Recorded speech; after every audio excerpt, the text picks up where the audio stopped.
나주부TV 시청자 여러분 안녕하세요. 오늘은 여러분 차트에서 제가 강조드리는 사항이 많지 않습니다. 항상 검노선 강조하죠. 여기 검정색 선, 노란색 선. 여러분 이거 하나만 잘 아셔도 여러분 추세를 파악하실 수 있어요. 특히 중요한 건 국내 주식은 월봉이 중요해요. 그런데 나스닥이나 이런 우리 레버리지 TQ나 SOXL은 주봉이 중요합니다. 여기서 파악하시면 됩니다. 자, 일목의 검노선이란 건 여러분 이렇게 차트 설정하시면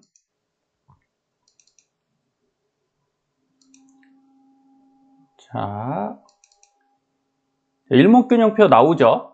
여기서 기준선입니다. 이 기준선 쓰시면 돼요. 이걸 이제 검정색 노란색 선 잘 보이게 한 것 뿐이고 여러분들이 원하시는 색으로 사용하시면 되는데, 자, 이 기준선에서 모든 게 출발합니다. 우선 TQ를 볼까요? TQ를 보면 자, 지금 이 주봉상에서 우리가 알아야 될 건 이겁니다.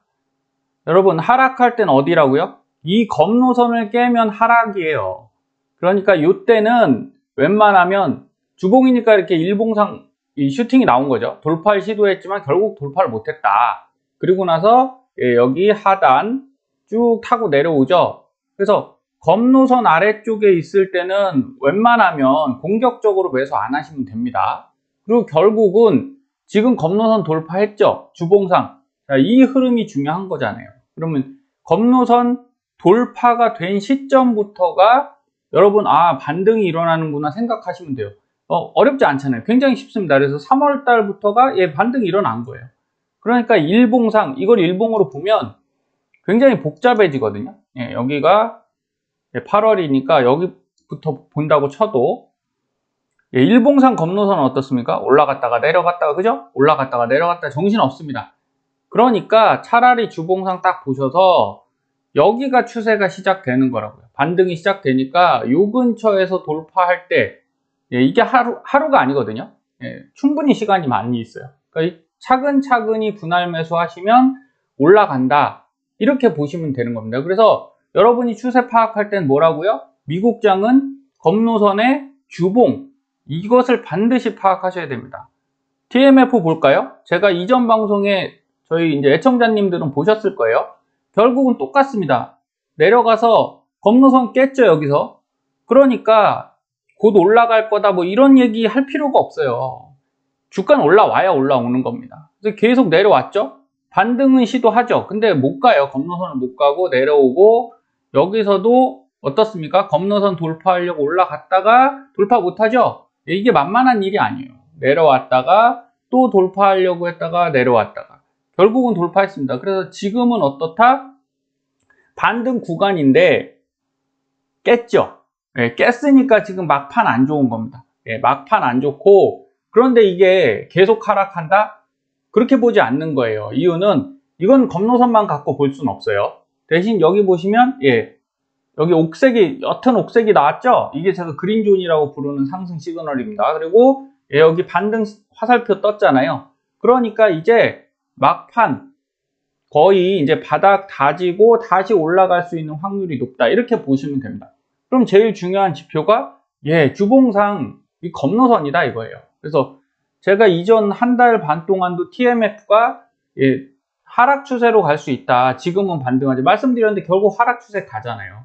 그러면 여기서 바로 반등해도 바로 이 검노선을 뚫고 올라오지 못할 수 있다라는 겁니다. 그래서 일봉을 보면 일봉은 더 복잡하다고 말씀드렸어요. 이렇게 트위스트 되는 거죠. 검노선을 기준으로 트위스트, 올라갔다 내려갔다 올라갔다 내려갔다. 우리는 일봉 보고서 보통 매매를 하시죠. 그러니까 여기랑 80.92랑 7.8 1달러가 굉장히 크게 느껴질 수밖에 없습니다. 그래서 장기 투자가 일봉상으로는 안 돼요. 대신에 그래서 주봉상으로 거래하시는 것도 현명한 방법입니다. 주봉상 어떻게 해요?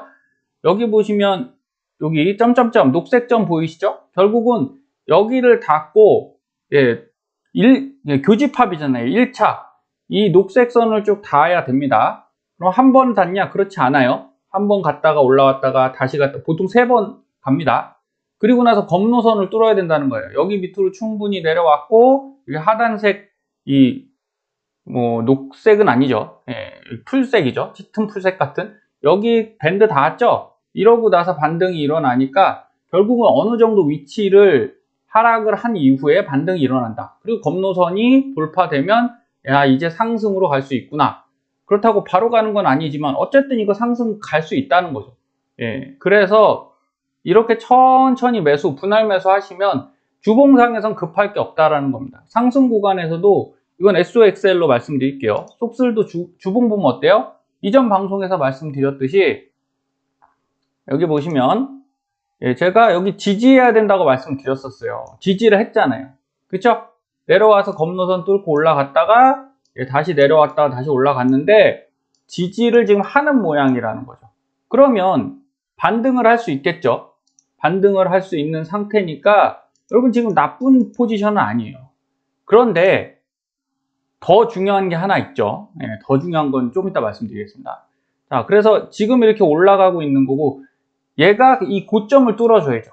이전 고점 여기 보면 자, 이 부분을 돌파해서 올라가야 된다는 거예요. 못 돌파하면 내려가게 된다. 그래서 가장 중요한 건 이 검노선이라는 거를 꼭 명심하시고 자, 그러면 제가 TQ에서 지금 중요하다고 말씀드리는 건 이 부분이에요.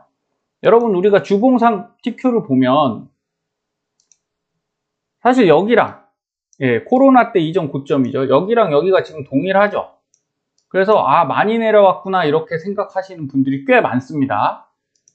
그런데 얘를 나스닥백으로 보면요 그림이 좀 바뀌어요. 이게 중요합니다.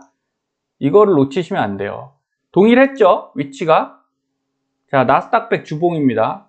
여기서 위치가 동일한가요? 여기가 코로나 전이고요. 지금 여기에요. 다르죠? 이때는 9,500이었고요. 지금은 13,000입니다. 무슨 얘기냐? 괴리율이 발생했다는 거예요. 레버리지 때문에 일봉리로 움직였잖아요.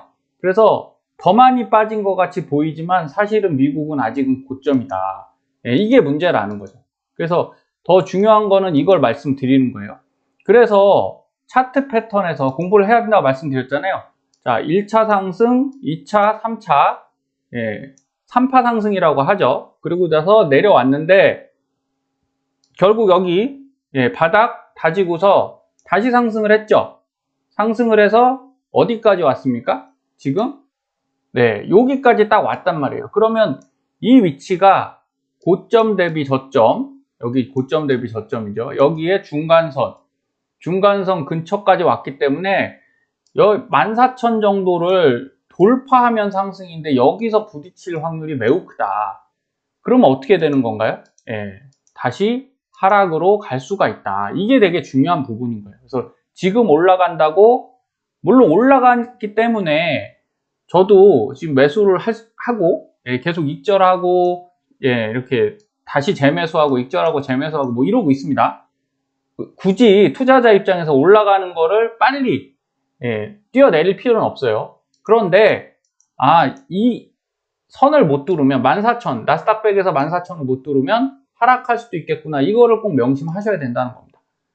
우리가 코스닥을 보면 코스닥도 약간 지금 먼저 움직였어요. 코스닥은 지금 코스닥이죠. 주봉상에서 올라갔다가 그쵸? 이렇게 내려왔습니다. 그리고 바닥 다지고 요만큼 올라왔는데 지금 다시 내려왔죠. 나스닥은 지금 여기 있는 거고 코스닥은 먼저 이 구간에 절반까지 온 상태입니다. 그럼 하락이 먼저 시작됐죠. 그리고 뭐가 중요하냐? 코스닥은 이 부분이 중요해요.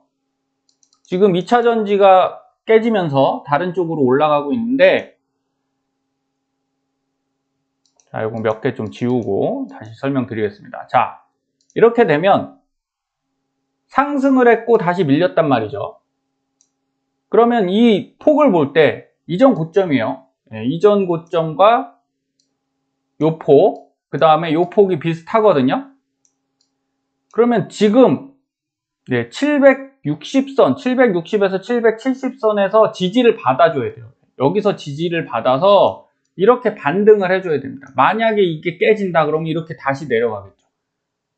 그렇게 되면 뭐 이 아래까지 갈지 아니면 요 중간까지 갈지 이렇게 갔다가 다시 올라갈 수 있는 이런 패턴이 형성이 되기 때문에 어느 쪽으로 갈지는 알 수 없어요, 지금은. 근데 지나가 보면서 이 두 가지 루트가 있으니까 우리가 이걸 보면서 가보자. 당연히 이쪽 지지받고 올라오는 쪽이 훨씬 좋겠죠. 수익률 면에서 좋습니다. 이걸 밑으로 더 깬다 그러면 아무래도 어려운 장을 우리가 겪을 수밖에 없어요. 이게 경기랑 상관이 있냐? 물론 상관은 있죠. 근데 차트 흐름은요, 여러분 경기나 뉴스나 그 다음에 무슨 호재 이런 거랑 직접적인 연관이 있는 건 아닙니다. 지나보시면 알 거예요. 지금 안 좋은 악재 막 터지는데도 나스닥 올라가잖아요. 그 다음에 코스피 생각보다 잘 버티죠. 그리고 애증의 삼성전자가 지금 올라가고 있지 않습니까? 아니 최악의 실적을 내고 있는데 턴어라운드 하면서 이제 상승할 거야 하고 올라가고 있잖아요. 주식은 그런 겁니다. 지금 실적이 안 좋은데 앞으로 좋아질 거야. 아니 그건 제가 항상 주식하면서 재밌는 일이에요. 아니에요. 그거는 좋아져야 좋아지는 거지. 분명히 차이가 있습니다. 그래서 오늘 드리고 싶은 말씀은 이 검노선을 반드시 확인하셔야 된다는 거예요. 코스닥에서도 어디입니까? 검노선이 여기죠. 그러니까 이게 785예요. 주봉상. 여기를 반드시 지지해줘야 된다. 근데 조금 더 내려갈 수는 있어요. 그러니까 이 정도 760에서 70선까지는 지지를 해줘야 우리가 반등이 가능하겠구나 이렇게 판단하실 수 있는 거고, 그럼 여러분 굉장히 여러 가지를 아셔야 되나요? 차트에서? 아니죠. 그냥 검노선 위치만 잘 아셔도 여러분들이 파악을 하실 수 있습니다. 그리고 여기 그린존이 형성됐죠. 주봉상. 이게 깨지지 않으면 저는 그래서 지지할 걸로 보고 있어요. 그냥 지금 차트 흐름상에서 지지할 수 있겠는데, 그렇게 되면 쌍바닥 나오거든요. 우리가 항상 TQ에서도 말했던 그쵸, 쌍바닥이죠. 이거는 상승 패턴이라는 거예요. 그래서 어느 정도 밀렸기 때문에, 참고로 아무래도 국내가 미국 나스닥보다는 고평가는 아니겠죠. 그 부분에서 말씀을 드리는 겁니다. 그래서 이 두 가지 검노선 이거 별게 아닌 게 아니에요. 되게 중요합니다. 여러분들 이것만 아셔도 추세 흐름을 보실 수 있으니까 꼭 잘 보고 참고하시길 바라겠습니다. 감사합니다.